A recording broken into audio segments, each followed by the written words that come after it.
Hello there. First off, I'm in costume to get in character, so tatty old Star Trek t-shirt, horrible old cardigan, slick back hair. That's can't see me gesturing. I need to gesture. That's my character anyway. Because last month I read a chapter of a friend's book and I enjoyed it so much I thought let's do more of it. Then I got a stinking cold. It sounded terrible. And I'm back now. Hopefully not sounding terrible, but in a different way terrible. Anyway. Literally several people have expressed an interest in audiobook versions of my work. I hope to be doing some audible recordings at some point but for the moment I'm going to be on camera reading from my first book here. A little bit of theatrics maybe as well. I'm going for one take per chapter as well, just to keep the energy going and to speed up frequency of uploads. I only listen to like non-fiction audiobooks, so I don't know how carried away the narrators get in, fiction. But, I want to have some fun here, promote the book, and tackle my crippling shyness and fear of rejection. All that good stuff. So, here's the book. Some of you will be familiar with it. The Monsters We Became or Fell For. Available in paperback and ebook. Links in the description box below. It's told from the perspective of two brothers, Anthony and David, but this first part of the prologue is all about Pete, and hence the get up. So let's see if I can do this. Right. So I'll try and be professional. The Monsters We Became or Fell For by Chris Parlett. For all the mothers, especially my own. Before. Home. Good start, coughing. Let's do that again. Home. Pete monitors the boy through the kitchen doorway, eyes never leaving that hard done-by streak of piss, pouncing about making himself a cup of tea like he owns the damn place. Just because the selfish little faggot can't be relied on to make even a simple cup of coffee doesn't mean he shouldn't bother asking if Pete wants one, though, does it? No respect. That's his problem. Fucking useless, too. No matter how many times he's told, nothing ever seems to sink into that thick skull of his. Using a dry spoon, add 1.5 heaps of Nescafe to one of Pete's official red mugs he got sending off the labels. Next, add the same amount of coffee, mate, but don't mix the two together. Now, when it comes to the water, you can't be cutting corners. It mustn't be too hot because that'll kill the flavour, but it must boil. So be sure to let the kettle sit a minute afterwards. Leave enough room when pouring to give it a proper stir, but there's no need to make a racket clinking the fucking spoon against the mug. What could be simpler? Sugar? Pete's sweet enough. From the kitchen comes that telltale rustle of a greedy rat going for the Kit Kats. He thinks he's being sly by waiting until the kettle's boiling, but he's not. Oh no. Never even finished his dinner either. Just sat there chewing up the meat piece by piece, spitting it out into a tissue when he thought no one was looking. Another lovely casserole wasted on that fucking ingrate. The boy adds insult to injury by stirring his tea with the exact clinking of his spoon he's been explicitly told about time and time again. "Town crier now, are you?"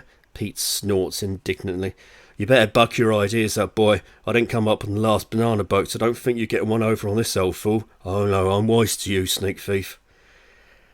"See, what you don't seem to realise is I was your age once, so not only did I run into your sort growing up, but I saw what became of them as well.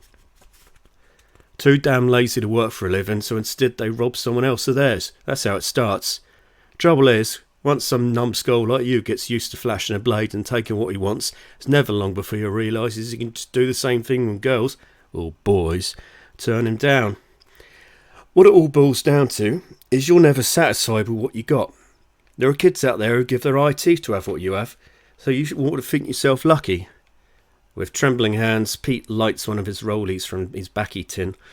"Your mother spoilt you when you were younger, that's your trouble," and he shakes his head. "You've no fucking idea how much I've done for you both. Pray you never do." Too mortified for back chat, the boy picks up his tea and slouches out through the dining room with a Kit Kat hidden at his side. "Don't think to make your mother a cuppa then, eh? You really are a selfish little runt, aren't you?" The boy finds his voice. "Mum's got a drink already." Well, that can only mean a half bottle of Smirnoff in front of Coronation Street. But is there really any wonder at it with that for a son? No end of torment you cause her, Pete reminds him, then adds softly, just enough rope to hang yourself. And the boy retreats carefully.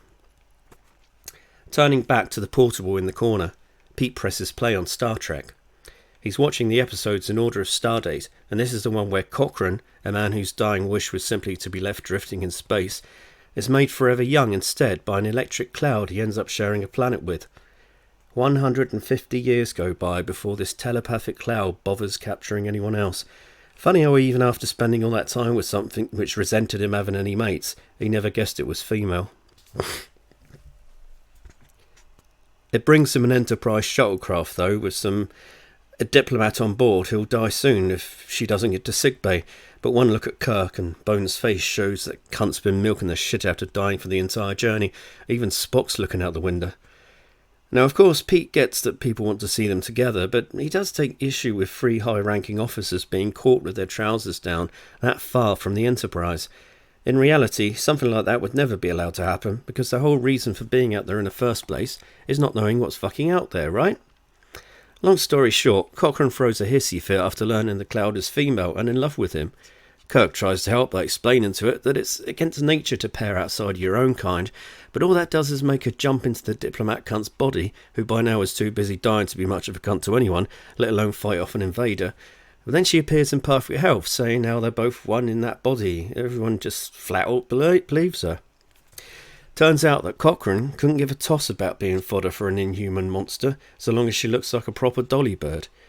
He may have been away a while, but he's still as much a rotten backpedaling bastard as any man before him. After his new companion explains she'll die if she leaves the planet, he agrees to stay without even blinking, and when he tells the others he might grow a fig tree, there's a grin on her face, like she knows damn well he really means it's payback time for 150 long years of electroshock knee tremblers. He'll be planting something all right, only it'll be in her tight arsehole. It'll be day in, day out, and by the way they're looking at each other, it'll begin the second Kirk, Bones and Spock fly the fuck off. Pete loves how half the aliens on Star Trek are more humane than the humans, yet a woman's a woman, even when she's a fucking cloud. Now that was one sneaky bitch, he chuckles to himself. The moral of the episode seems to be that some women are such cunts the only way they'll ever get a man to love them is if they merge with the electric cloud, which was his only company for the 150 years that marooned him on a planet in deep space. Pete looks up when he hears his son whistling along with the budgies out in the conservatory and pauses the video to watch out. Don't open the lid on their nest boxes, Anthony, he calls out. You'll upset the mum. Nearly 9 now and big for his age. That one, but as good as gold and no trouble at all. Okay, Dad, he calls back, smiling. Cute little sod takes after his old man, proper inquisitive too. His mother's lot are always sticking their noses in as well, which explains where he gets that from. At least someone in this house is beginning to share Pete's admiration for his birds, though. Lovely creatures they are, budgerigars. At least with them you know where you fucking stand. Such a rewarding hobby too, a real joy. Every time those eggs hatch, he feels like he's looking at his own babies. Hobbling into the conservatory, Pete asks, Do you remember when there was only Joey and Vina? What a pretty pair. Still whistling, his son nods, spinning around and smiling at the cages, the nest boxes, the aviaries. Pete leans against the door frame. Picking a good mix of colours like that when bonding means it's always a nice surprise to see how their chicks turn out. What if they don't like each other? Well, you need to keep an eye on them just in case they don't. I tell you though, it's the girls you got to watch out for mostly. They'll be fine out over a boy. Meanwhile, he'll be getting away with murder. Pete coughs. Flirting with all the other boys' girls. He has a sudden thought and mutters, They're more like niggery gars. You can say sex, Dad. I'm not a kid. Well, hurry up and make me a grandfather then. And Pete ruffles his son's hair. No way. Ask my brother. Wouldn't make me a grandfather though, would it, my darling? Pete shakes his head slowly. Don't know what you're complaining about anyway. Imagine if your girlfriend laid 5 eggs 3 times a year. Soldiers. Bongos? Well, you can put that thought out of your head right now. Do you hear me? What? I mean like Nan makes for breakfast. That's terrible, Anthony. I'd expect I'd expect something like that from the boy, not from you. Pete gives him a bluff clip around the ear. You know that sometimes they'll starve themselves by feeding their chicks. Think about that. Fully grown in 6 weeks, and a week or two later they're ready to leave the nest. Bloody miracle it is. Anthony's lost in thought. How long for not budgies? Pete's face creeps into a dark grin. Depends on how much trouble you cause me. Then he rubs his hands together. But put it this way. If a certain someone else doesn't land himself in Borstal before his 18th, then he's out on his ear then regardless, fully grown or not. That's ages. Then Anthony giggles, pointing out the cages, the nest boxes, the aviaries. There won't be any room left by then anyway. And he jumps back when his dad makes a grab for him. Cheeky little smart ass, laughs Pete. Yes, the plan was to sell them, but I just can't bear to see him go. But they are happy in their cages. Flockbirds, happy as Larry. Pete trails off, distracted by movement in the garden. Go play in your room. What? No ifs or buts, off you go. So off he goes. Good lad. Crouching as best he can, Pete sidesteps over to the window and sure enough it's that black cat prowling around the aviaries again. He's tried shooing it away, but pain is the only language some cunts seem to understand. Without once taking his eyes off it, he reaches to the back of the cupboard by the back door, untangling his slingshot from all the millet sprays and cuttlefish bone. Yes, despite it being an Englishman's God-given right to protect his property, he has to piss about like this instead of going straight for the Browning. There's no sense in risking having the coppers sniffing round over a matter of pest control, though, is it? Not since it's hardly likely they'll be here when someone Not since it's hardly likely over. Gonna have to edit that bit. There's no sense in risking having the coppers sniffing round over a matter of pest control, though, is it? Not since it's hardly likely they'll be here when someone breaks in. Political correctness gone mad it may be, but the pistol is best kept locked up in his bureau.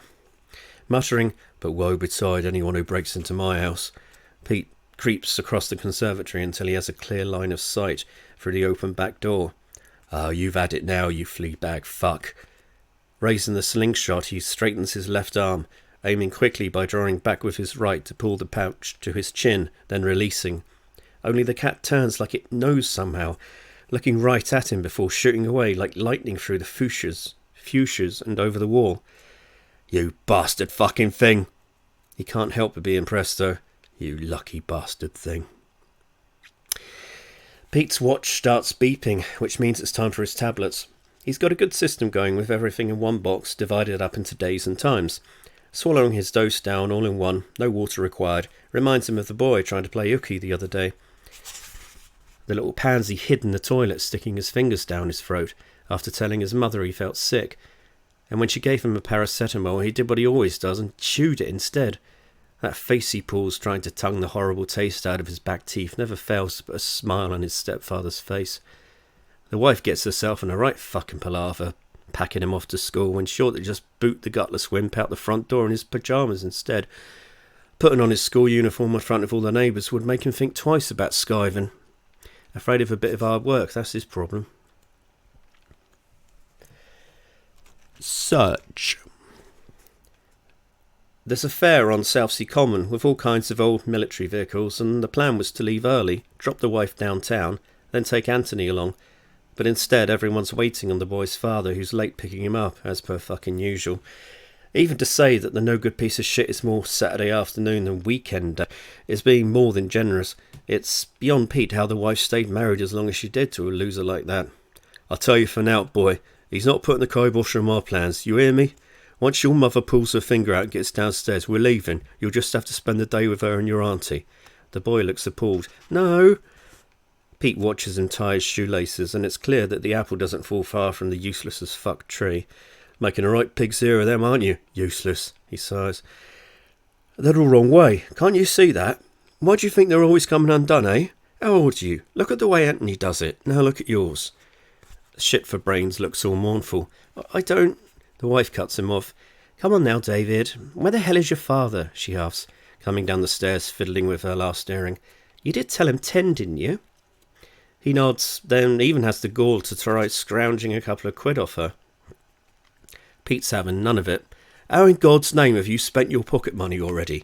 Just where is it you think your mother gets the money from to give you all the time she's off work, eh? Off a tree in the garden? No? No? When I was your age, I had a paper round. No such thing as pocket money in our house. Too lazy for one of those. Well, if he shows up, how about asking your old man to stop shirking his responsibilities for once in his life, eh? See, when you're in his care, the onus falls on him, not Muggins here. Pete jabs himself in the chest. It's about time he put his hand in his pocket, and I think you've had quite enough out of me already, don't you? Some fucking nerve he's got. Never paid maintenance or child support, couldn't even stump up for a poxy birthday card for you most years, but he swans round here all of a sudden, and you act like the sun shines out his arse. Well, how about you remind him about all the birthdays he missed, and after he comes back with his poor me routine, you can start asking at newsagents for a paper round. There's a sissy little toot from the street which Pete doesn't even need to open the front door to know signals the arrival of a certain clown, collar up and elbow resting out the window of his shitty brown Nissan. Double parked, not because there aren't any spaces to pull into, but because the fucking coward just couldn't be bothered to get out, knock, and face him like a man. Not only a coward, but a lazy fucking coward. Absolutely no need at all for a paternity test there then. The loser calls over. Not late, Emma. Traffic was a bloody nightmare. Too thick, of course, to realise that the years spent picking apart Junior's lies have left Pete more than capable of sniffing out Senior's bullshit. We thought you changed your mind. The boy slides past, runs over and jumps in the passenger seat. Hi, Dad. Dad? Well, that's about as funny as a thalidomide darts tournament. The boy has no dad, and for that he only has himself to blame. As far as Pete's concerned, the boy pissed on his own chips. Drive safe, says Pete, insincerely, and goes back in the house. You can come out now, he tells the wife. Ready for your tank ride, Anthony?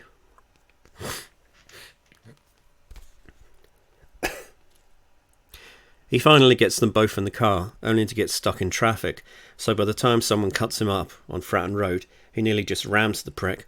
Just to teach the prick a lesson, he says. If I was driving an old banger, I damn well would have done all. The wife turns to him. Must we hear this every time? There's old bangers newer than this thing, but at least they have rare seat belts. They pass the next 5 minutes in silence until Pete parks up outside McDonald's by Commercial Road and puts his hand on her arm. As you well know, I've had this thing since new, and she runs better now than she did when I bought her. I was taught to take care of things, and that's why you won't find me coming home laden with shit I don't need from Marks and fucking Sparks. I shouldn't have to keep telling you this, but you can't be living above your means while I'm trying to set an example to my son. Our son, she begins, but he shuts her down with one of his looks. Well, have fun driving the tank, Anthony. And she leans between the front seats, whispering, No one will blame you if you accidentally run someone over. Drive it? What are you on about? He'll ride on it, in it if he's lucky, but he won't be driving. Pete pretends not to have heard the rest. He likes people thinking he's a bit deaf, so they think all they have to do is lower their voice, and they can say what they like about him. He has a long memory. Kiss for Mum? And the wife offers Anthony her cheek, which he kisses with a loud smack of his lips. Don't do that. Do what, Dad? That sound. Don't make that sound when you kiss. People will think you're a faggot. For Christ's sake, Peter, he's 9. Anthony frowns. But Mum's a girl. Looking at his son in the rear-view mirror, Pete explains, Some faggots will kiss more girls than most men, and some faggots won't, but every faggot will kiss his mother, even if it's only a faggot in a dress. And how come you know so much? Just in the nick of time for the wife, her bird-brained sister trots up and taps on the passenger window. Just in the nick of time for Pete, a bus pulls up behind him and starts beeping, so putting on a face like driving off at speed and avoiding any pleasantries is the last thing on his mind, he gets the wife out the car and his son sat there instead, then drives off at speed. The first thing Pete does when they get to Southsea Common is buy each of them a 99 from the ice cream van. Then it's time for Anthony's tank ride, which, as it turns out, is only an APC, but it's the same to him all the least. After that anticlimax, Pete explains what all the other vehicles were used for and when. They even have some old guns chained up for the kids to have a go. So he shows them how to look down the sight of a rifle, how to hold a pistol, that sort of thing. Relax. Align your target. Exhale. Squeeze the trigger. Click.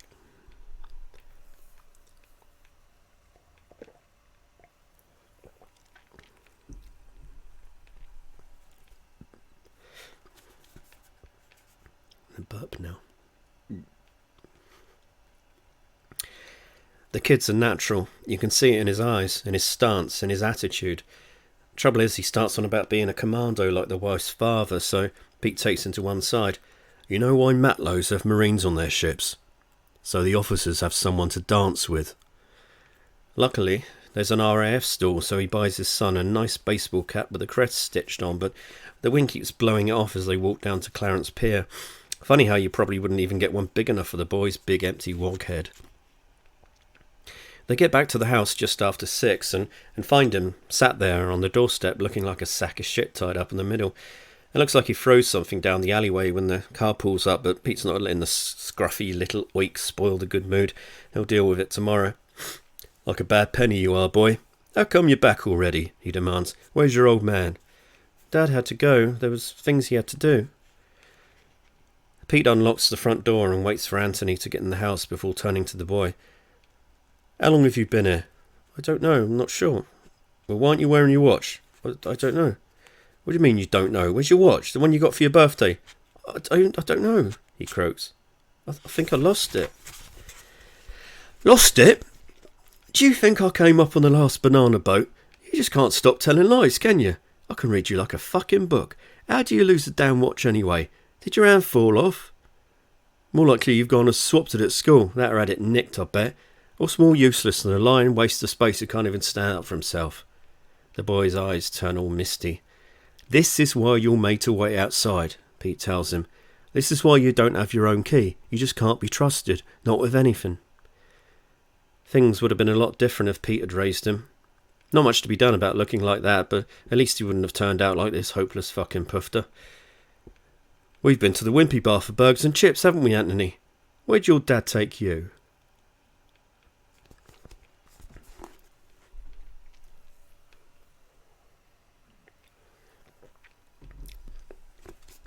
Wrath.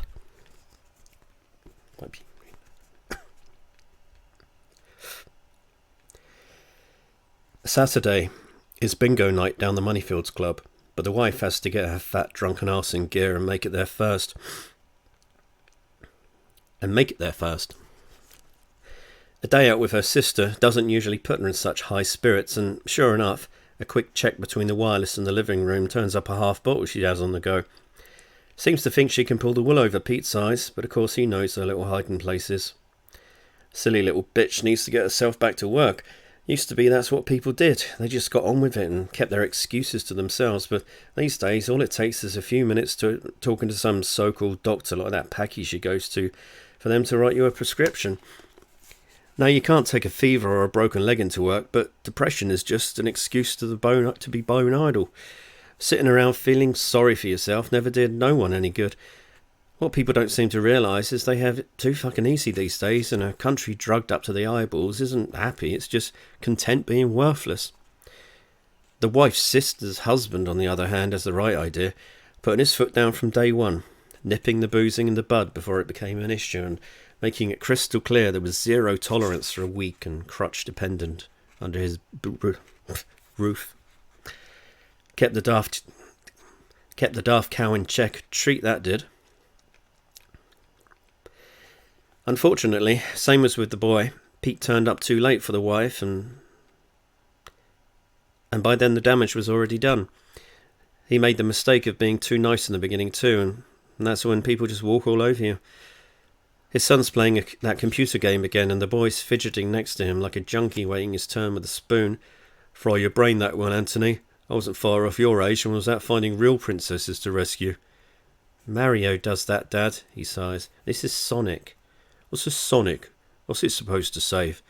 He's a hedgehog freeing animals who've been trapped inside evil robots by a mad scientist. So why is he blue? Anthony slowly shakes his head. Realising that's all the reply he's getting, Pete returns to the dining room, where he's in the middle of another episode of Star Trek. This is the one where they run into Nomad, an old space probe that just killed 4 billion people. So they beam it on board and it ends up killing Scotty. Who's dead, Jim? Pete fucking loves old bones. After wiping her mind, Nomad calls the unit, Uhura, defective. It's thinking chaotic and unsettling, so Spock explains. That unit is a woman, Nomad's response. A massive, conflicting impulses. Never fails to get a laugh out of Pete.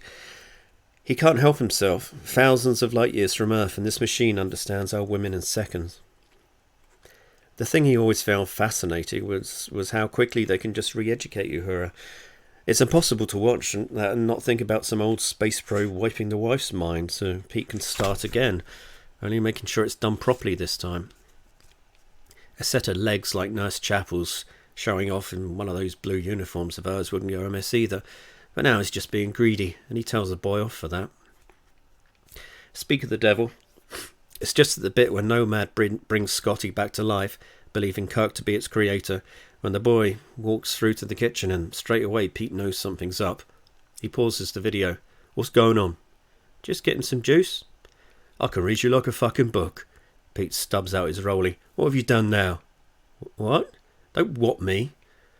But Pete trails off when Anthony storms in. Marching straight up to David, he screams, "You broke it, you dick!" and lashes out with a good half-dozen wild punches. Pete could watch his son laying into the boy all day long, but someone has to be the grown-up in this house. What's broken? One of you better tell me what the hell's going on here. Unable to decide which threat he should focus on, the boy stays rooted to the spot and says nothing at all until Anthony starts throwing his fists again. This time, though, the boy jumps back, holding up his arms to block while being extra careful. Pete can't mistake defence for offence and wade in to settle things his way. "It wasn't my fault!" he shrieks. "And that's what they write in your headstone, troublemaker," Pete spits. "Anthony, come here and tell me what just happened." "I didn't do anything," the boy shrieks again. "Tony was being rough." "Did I fucking speak to you?" bellows Pete, beginning to shake. "You'll speak when fucking spoken to and not before." "Dave was hogging the game," says Anthony, still fuming. "He must have pulled the cable when I tried to get the control pad off." "You're such a liar, Tony. You pulled it when you started hitting me." "Who do you think you are?" Pete's scream flattens the boys. "Do you think the rules somehow don't apply to you? Is that it? You can't just go around doing whatever you damn well please. Do you have any idea how much that damn machine cost?" It's just the control pad, not the whole mega drive." "That's not the point, though, is it? Don't you understand? You broke something that doesn't belong to you. You make me fucking sick. You're no better than an animal." The wife comes rushing into the room in her dressing gown, hair wet and dripping. "What the bloody hell's going on here? All I can hear is effing and blinding." Pete's seething, his muscles tense like he could pounce at any second. "Go on, tell your mother then. I know she loves being reminded how selfish and violent you are." "Tony started it, Mum. He did the boss level but still carried on playing." She looks back and forth between her sons. "What's broken then?" "The Mega Drive control pad," says Anthony as he leaves the room. The wife folds her arms and glares at the boy. "I'm at my wit's end with you, David. I really am. How many times must you be told about controlling yourself? You're older than your brother, so you're supposed to know better. You always take his side." The boy begins sobbing, and that's like a red rag to Pete. "Crocodile tears won't work here. Take me for an idiot and I'll give you something to really cry about." "But it was my turn."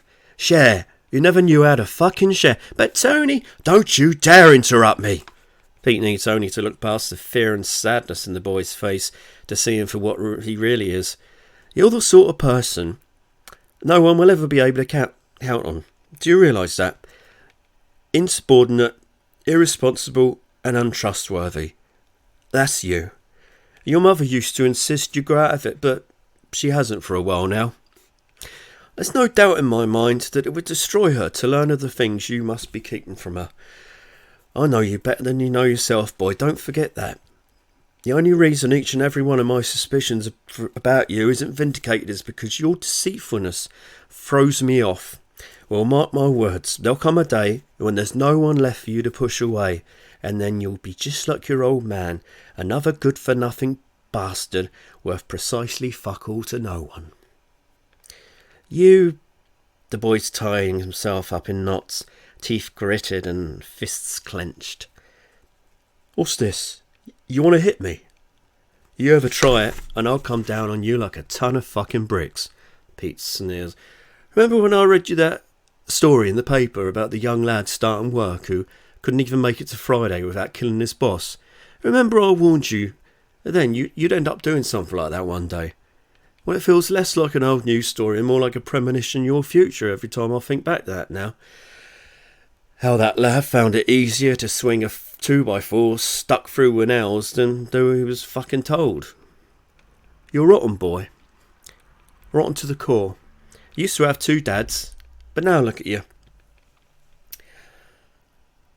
Even your old man wouldn't piss on you if you were on fire. The boy can no longer contain himself and shouts, You're a bloody idiot! What? Well, that's fucking it now. Pete sits forward, but before he can lift himself up out of his chair, the wife dashes between them. You tell Pete you're sorry, David, she snaps. I mean it, right now, you hear me? Why? What for? He splutters. No way. You say you're sorry, do it. Pete's quick, springing from his chair, but the boy's quicker, darting from the room, slamming the door behind him with such force that a prayer falls from his mother's lips. The astonishment Pete feels in that moment for the dining room door outweighs even rage. I don't make him like that anymore, he mutters, straightening his back. That's a full-length pane of glass in there. And he can tell by the look on his wife's face that she understands, but it still bears repeating. A full-length pane of fucking glass, which survived what your fug of a son just did. Saying it out loud like that brings back his fury. The wife tries her best to block his exit, but gets elbowed aside for her trouble and crashes against the side of the display cabinet. Mind the ornaments, snarls Pete, throwing open the door and bounding up the stairs as fast as his gammy leg allows. Knowing full well that the cowardly runt will have put the only door in the house with a lock on it between them, Pete wastes no time and starts hammering on the bathroom door with both fists. You better open this door, I'm telling you now. You're only making things harder on yourself. Open this goddamn door! Piss off! The flimsy bolt lock rips away from the doorframe after a couple of good slams with his shoulder, and he finds the boy cowering on the toilet, quivering like a little pussy. All right there, sunshine. Pete's voice is low, but there's no hiding the venom. Didn't you have something to say to me? His first blow is a bit clumsy, but he could hardly miss a head that fucking big, so it's still a respectable punch.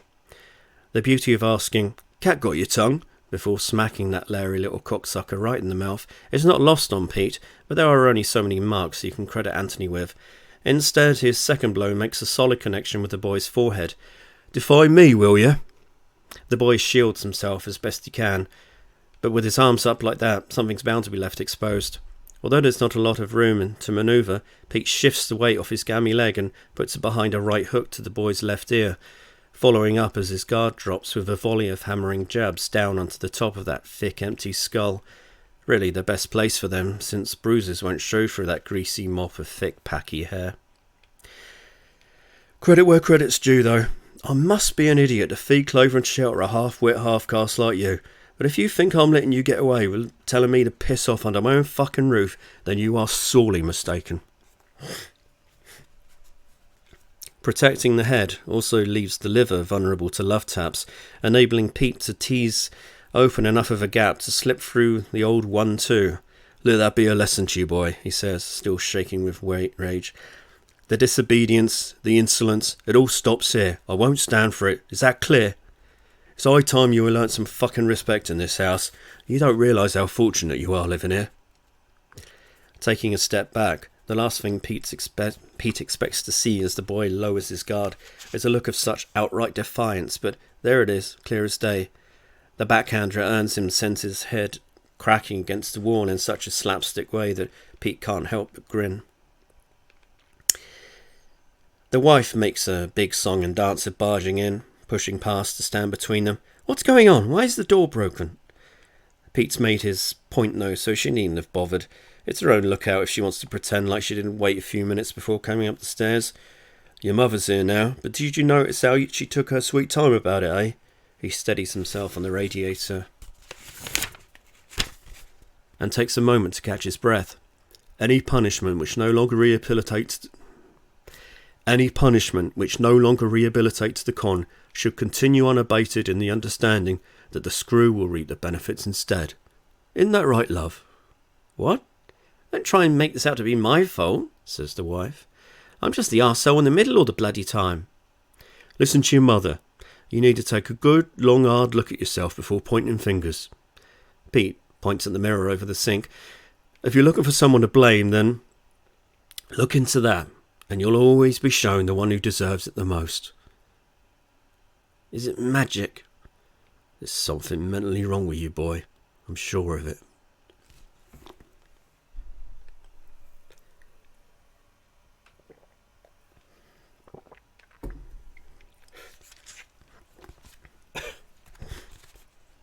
Frontier.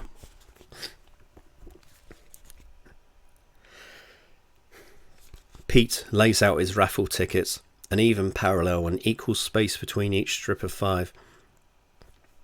It's something of a ritual of his to splash out on the meat raffle at bingo, and those pork chops did look good this week.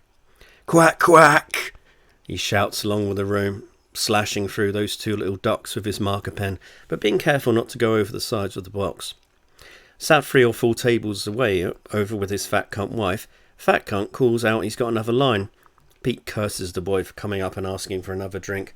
You've just had an Orangina, he tells him. Why can't you make it last like Tony?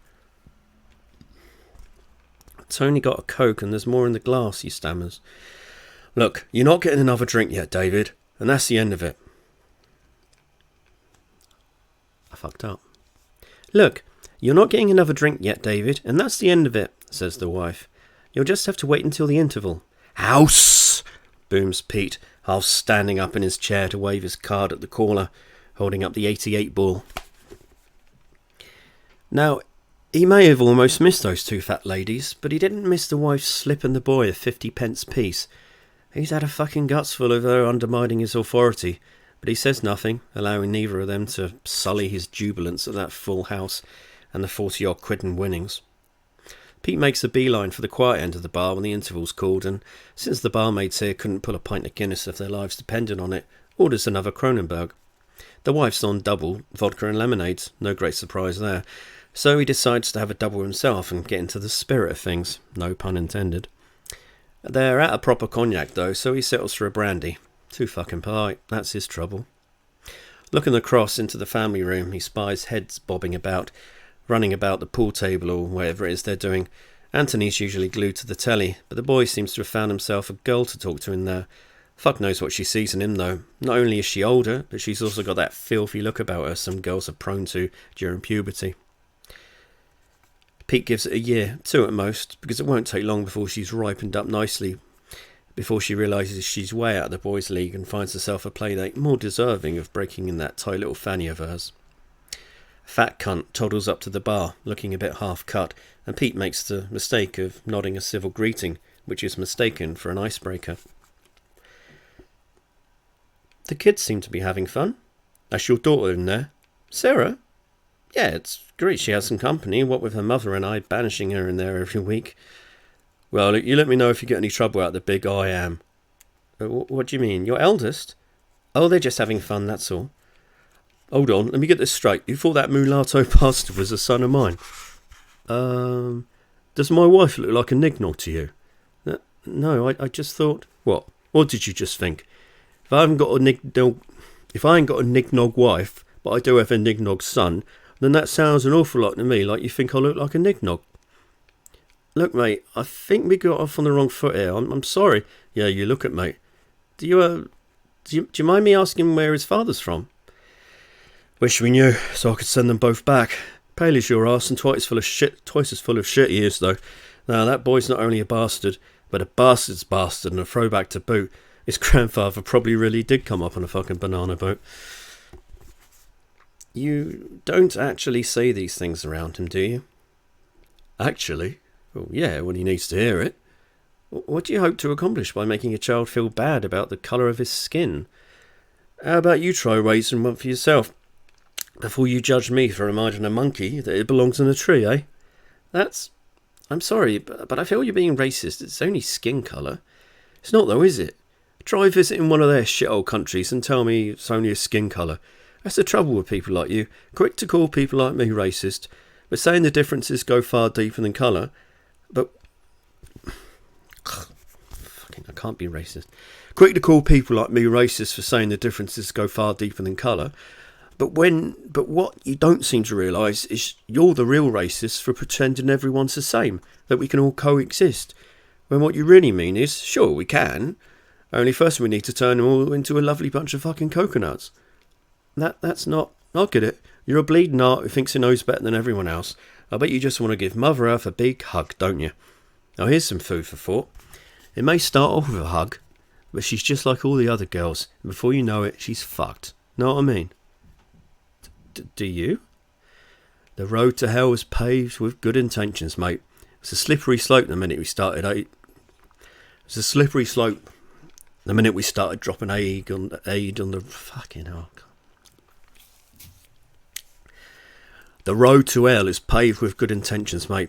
It was a slippery slope the minute we started dropping aid on the ragheads instead of bombs, and the third world won't ever stop being a bunch of starving niggers covered head to toe in flies all the while we keep letting them run away here for an easy life. There aren't enough houses for us, and yet we've had some moving down the road, more kids than they looked able to support, with at least one more on the way as well. Now whose taxes do you think pays for that, eh? I didn't serve my country only to stand idly by and watch its streets turn every shade of brown from yellow to fucking black. Good honest Britons no longer feel safe in their homes because of these spongers. And maybe you don't see a problem with that, but I sure as hell do. Maybe if they tried talking to people who didn't look exactly like themselves, then they'd discover good honest Britons like themselves who have as much right to be here as they do. Being born in a stable doesn't make you a horse. Mark my words, they will change the culture of this country. Okay then, well, what about those facing persecution in their own countries? We can't just send them back to be tortured and killed. We can't? Most of them are convinced it's a better world wait for them after they die, so I don't see an issue. Besides, we all know why they're facing persecution, and we got enough of our own without saving all their faggots too. Half of them are only doing it for the attention anyway, and the other half, let's be honest, if they really didn't want to be persecuted, then they'd knuckle down and figure out how to fuck properly. What about these people's human rights? Human rights? What about my human rights? Look at the ones who cover their women up. Can you even imagine what it must be like for them to come over here? Towns like this, where they don't even need to go to the beach to have bare flesh paraded up and down in front of them. Girl or boy, doesn't matter to them. And frankly, that fucking scares me. As it should you, with a young daughter like that. I mean, even if you got her back in one piece, she could have AIDS or worse. You can bet your bottom dollar it won't be brown soldiers that bring down this country. It'll be brown babies. Fat cunts shaking his head, mouth agape, piggy eyes flitting about as if searching for understanding, but finding none. Some people don't know when to just walk away. You're a very stupid man, he blurts out without really thinking it through properly. A very stupid... The pint glass smashing across the right side of his face opens up his cheek a treat. But his glassings go. Fat cunt should really count his blessings. Pete was damn near surgical there, not wanting to go overboard, mainly out of respect for the Moneyfields Club itself. Stumbling back in shock, Fat cunt falls into a chair. But aside from the whimpering you'd expect from a fat cunt with his fat fucking face sliced like that, there's no other reactions. Admittedly, this end of the bar can't be seen from the main hall, the dividing wall between the old pissheads driven mad by loneliness on this side of the club and the bingo crowd who mostly know better than to get mixed up in another drinker's bloodshed. But even so, Pete can't get over the downright astonishing lack of commotion. Fat cunt wife won't be waddling about in hysterics just yet, as it's not long since she disappeared into the ladies, and for a woman of her size, that must be a major fucking operation every time. As for his daughter, she's still being kept occupied in the family room.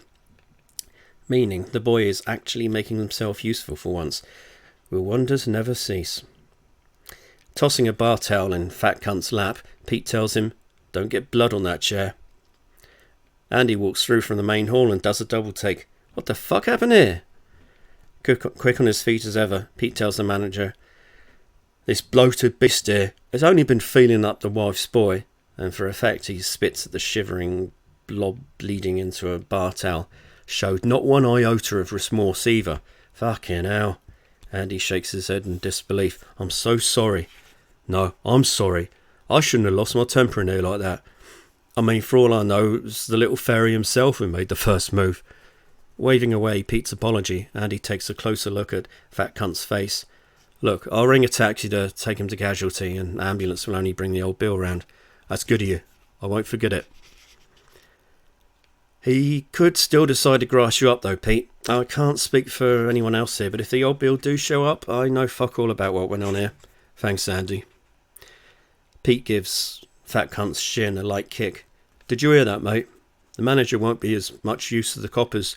To be perfectly honest, I don't as many here you'll find the courage to confirm what I saw.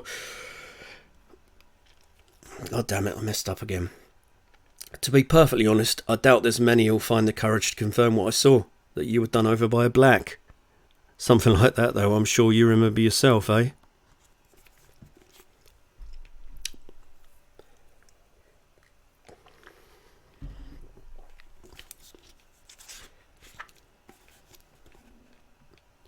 Motion.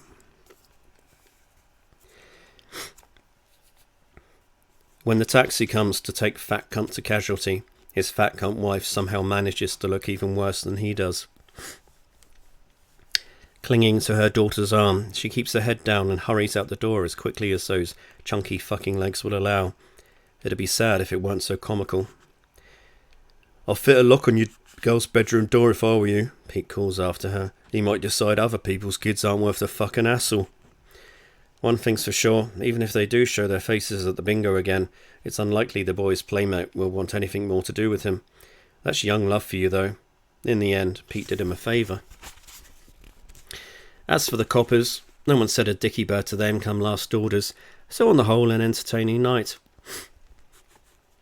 The wife's in a worse state than Russia, so Pete practically has to carry her home. He waits until Anthony and the boy have walked on ahead, and then pushes her into the alley at the top of the road for a quick feel.